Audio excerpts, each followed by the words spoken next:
પોરબંદર લોકસભાની બેઠક ઉપર ઉમેદવાર પ્રક્રિયા પૂરી કરવામાં આવી છે અને જ્યાં સુધી માહિતી મળી રહી છે ત્યાં સુધી ભારતીય જનતા પાર્ટી અહીંયા 3 નામ ઉપર ચર્ચા કરી છે અને 3 પૈકી કોઈપણ એક ઉમેદવારનું નામ જાહેર થશે અને ખૂબ જ ટૂંકા સમયગાળામાં આ નામ જાહેર થવા જઈ રહ્યું છે।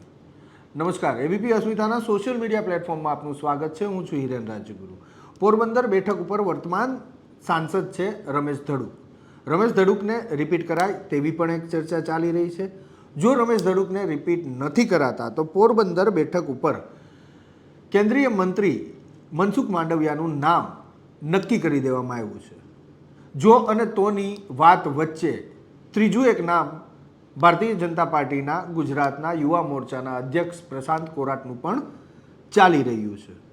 સૌથી મહત્વપૂર્ણ બાબત, પોરબંદર પાટીદાર સમુદાયનું વર્ચસ્વવાળી બેઠક માનવામાં આવે છે અને વર્તમાન ધારાસભ્ય રમેશ ધડુક એ પાટીદાર સમુદાયના પ્રતિનિધિત્વ કરે છે। આ વખતે તેમની ટિકિટ કન્ફર્મ માનવામાં નથી આવતી। જો અને તોની વચ્ચે વાત છે। એક વાત એવી છે કે રમેશ ધડુક ચૂંટણી લડવા નથી ઈચ્છતા, તો બીજી વાત એવી પણ છે કે કેન્દ્રીય નેતૃત્વ તેમને ચૂંટણી લડાવવા નથી ઈચ્છતું। ટર્મની વાત કરીએ તો તેમની રમેશ ધડુકની લોકસભાના સાંસદ તરીકેની આ પહેલી ટર્મ હતી।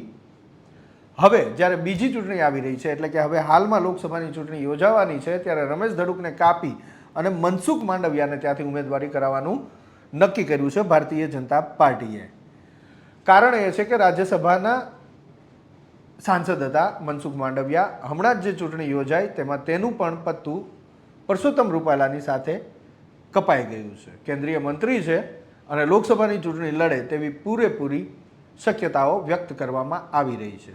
પરંતુ જો ભારતીય જનતા પાર્ટી ત્યાંથી સંગઠનમાં કામ કરી સંગઠનને મજબૂત કરનાર કોઈ યુવા ચહેરાને ઉતારવા માગે છે તો એના માટેનું સમીકરણ જે ચર્ચામાં આવ્યું એ સમીકરણ પ્રશાંત કોરાટનું આવ્યું છે અને પ્રશાંત કોરાટનું નામ પણ પોરબંદર બેઠક ઉપરથી ચાલી રહ્યું છે।